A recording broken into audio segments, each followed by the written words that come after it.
Hello, my marvellous sausages! Now, it's my duty, I feel, to bring things to your attention that I think are really cool in Destiny 2. And this is one of them. They're called Destabilizing Rounds. Now, you've probably heard of them, but if you haven't, well, I had heard of them, but I hadn't really realised how good they were. Because they're kind of the Void equivalent of Incandescent and Voltshot, really. That would be the closest analogy I could give you for them. But my god!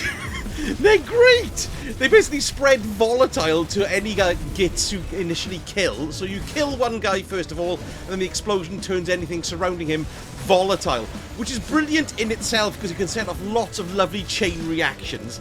And it also does run with a lot of weapons as well. Now the one I'm looking at here, this is the one that's in vogue at the moment. It's called the Hero's Burden submachine gun. Now it's a brilliant PvE weapon, this one, but irony of ironies, you have to go into Iron Banana to get it. So obviously, if you've got some Iron Banana engrams, you can cash them in order to get a chance of having a decent roll drop through. And I can't believe it, but the first time I cashed in one engram and I got basically the 9 out of 10 god roll, I suppose you could call it. Because, look, we've got Destabilizing Rounds here, which is what we wanted. And then Feeding Frenzy as well, which is also top of the list of the perks. Then down in the second column here, what the favourite is Appended Mag or Tactical Mag. But I've got Fled Magwell, which is the third most popular. And then finally in the end one here, what we're looking for PvE is Fluted Barrel, which is very, very good. Which is this one here. I just realised actually I've got that. Hey, that's cool. Lovely stuff. Arrowhead Break is really good too. But I've also heard that some people think Hammerforge Rifling is excellent as well. That's for PvE though, PvP rather, mainly. So what I've ended up here with one with one engram being popped in was basically a god roll. And I've taken it out for a spin and it's utterly fantastic. So by way of a demonstration here, I've come to the lovely Dreaming City for a summer holiday. Ooh, and look, we've got some Taken Thrall there. So let me shoot one here. Like, there we are. He'll pop. There we are. They've all been made volatile. Pop, pop, pop, pop, pop, pop, pop, pop, pop, pop, pop. Oh, and him as well. Yes, they are lovely.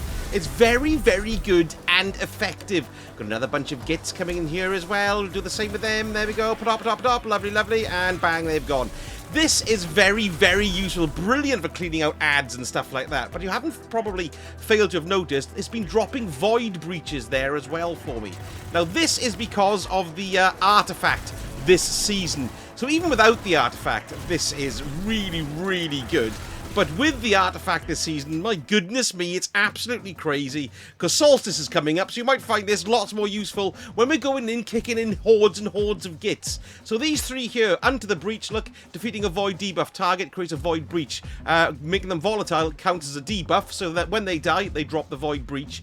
Then you want to have protective breach, so when you pick up your void breach, you get an overshield as well. And then also picking up a void breach causes your next source of void damage to create a large weakening pulse. So it's a brilliant way to get overshields and to create weaken as well, and generally, and the void breaches, which also give you some energy as well. So here we go again. Boom, boom, boom. Excellent. There we are. There we are. It's so good when you've got loads of them together. Now I think it's, for me, right, it's as good as Voltshot and Incandescent. So I really am enjoying it. It doesn't seem to have any procking time either. I was reading about that. People saying it didn't happen for 7 seconds. But 3 seconds rather. But to me, it just seems to be working now. It could just be how I'm playing here, of course. But oh no, I've missed it. Let's jump up here as well and try and finish off the gits. Yeah, it is utterly, utterly excellent. Now, it doesn't just run on this Hero's Burden, of course. It does run on plenty of other weapons as well. And for example, here, I've got the Targeted Reduction Hand Cannon. That's this season's. You can see that's got Destabilizing Rounds on there. And of course, you can craft this as well. So this is another surefire way to get it. And in fact, this is how I discovered how good these were, because I took it into... Look at that! Boom! Whoa! That is great.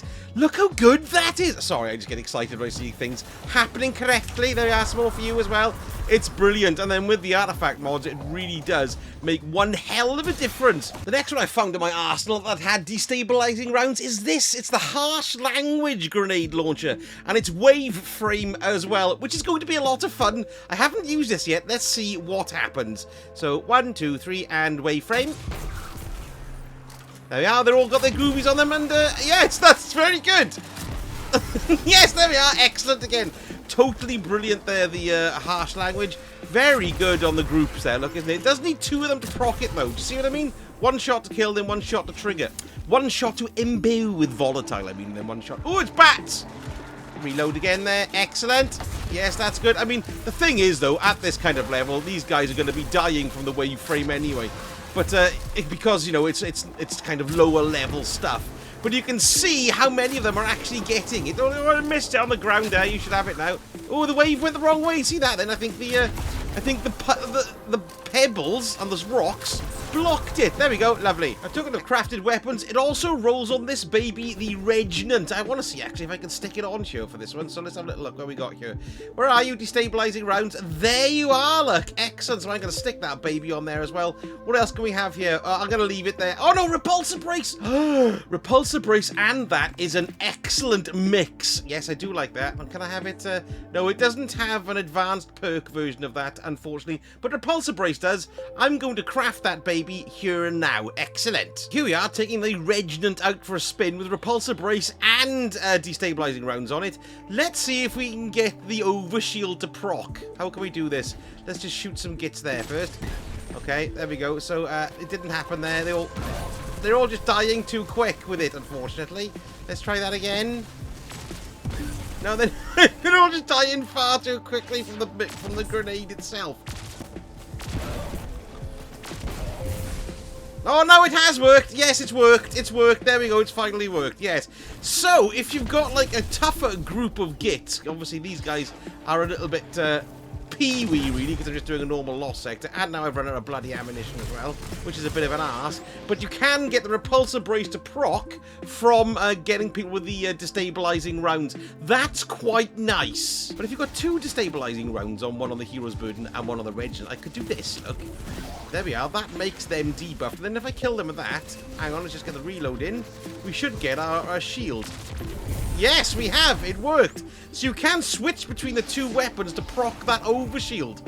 So this is going to be incredibly useful when the artifact mods, which when you pick up Void Breaches give you an overshield, disappear next season. Ooh, this is exciting stuff. Now, there are 13 other weapons that roll with Destabilizing Rounds, so let me just go through them quickly so you can check to see if you've got any of them in your vault. So the Death's Razor here from the season of Defiant, that rolls with Destabilizing Rounds. The age-old Bond Auto Rifle from the last Wish raid. The Positive Outlook Auto Rifle. We've already mentioned the Harsh Language Grenade Launcher and the Targeted Redaction Hand Cannon. The Basso or Basso Ostinato Shotgun. The Nessa's Oblation Shotgun, as well as its Adept version. Then, of course, the Hero's Burden Submachine Gun, excellent. The Regnant Heavy Grenade Launcher, which is also craftable. The Swarm of the Raven Grenade Launcher as well. And finally, from the Nightfalls, the Braytech Osprey and the Braytech Osprey Adept 2. So there we go. Wanted to give you a heads up on those Destabilizing Rounds in case it slipped under your radar. And if you've got time, we've got the last Iron Banana, which is currently running until reset. Well, it's on for the next good few days. So give that a try and try focusing the engrams there to try and get hold of a Hero's Burden. It's brilliant in PvE. Now, if you did enjoy the vid, a like and subscribe goes a long way to helping the channel. And let me know in the comments as well, what do you think of the Hero's Burden or any other of those weapons that I haven't used that you've taken out for a spin and like. Thank you so much for watching, and I shall speak to you all again very soon. Sausage,